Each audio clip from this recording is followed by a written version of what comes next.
His Excellency, the Secretary General of OPEC, Mr. Haitham al-Ghais, and is with us. And I would love to understand from you, Mr. Secretary General, what stands out about India in your eyes in the last few years, maybe? That's a great question.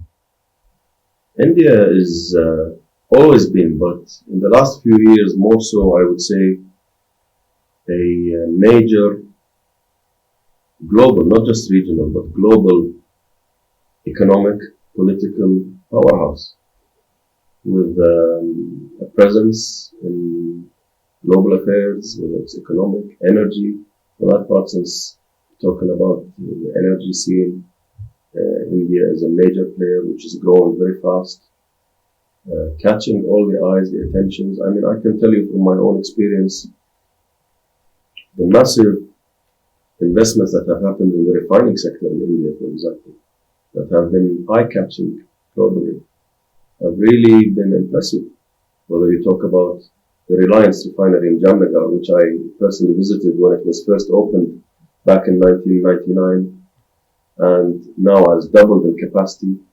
Just visiting a site like that is impressive, not only for the company itself, but for the country.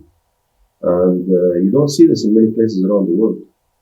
So India has become a global power, global force, vocal, assertive. India has a massive,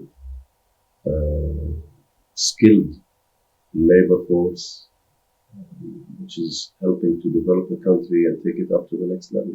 You mentioned how important India would be on the demand equation as well. You are visiting the India Energy Week as well. Tell us a bit about OPEC and India, and how do you see this moving? Because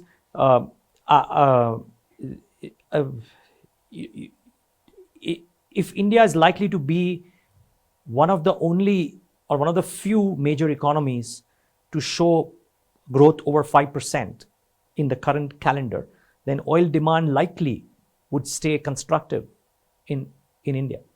I'm looking forward to my visit to participate in the India Energy Week. I received an invitation from my dear friend, His Excellency Minister Hardeep Kaur Singh, and we'll be there in early February in Bengaluru, and I look forward to meeting with His Excellency and with the executives of the oil industry. Again, we have a constructive dialogue that has started many years ago on a technical level, but also on a high level, where we have always met with the ministers of petroleum in India and the leaders of the oil industry. And this is very good to have this dialogue. OPEC is always supporting the dialogue between producing countries and consuming countries. Our member countries have some of the largest producers of oil in the world.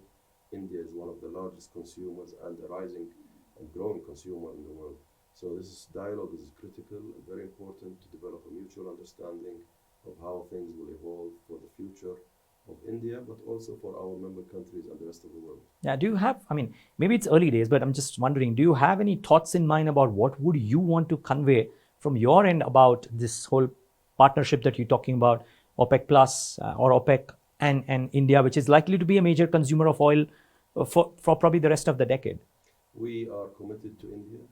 We are committed to the dialogue we have with India, with our Indian partners in the petroleum industry, the refiners, the ministry. We are committed to supporting this economic growth in India through providing the oil that India requires. Many of our member countries have business with the Indian refiners, supplying oil, crude oil, petroleum products as well. And we look forward to continuing this support, which is mutual and beneficial to both India and our member countries. We see India rising as an oil demand center for many decades to come. As I said earlier on, we see Indian refining capacity growing significantly, and this will require supplies of oil. OPEC's objective is to ensure reliable, stable, and secure supplies of oil.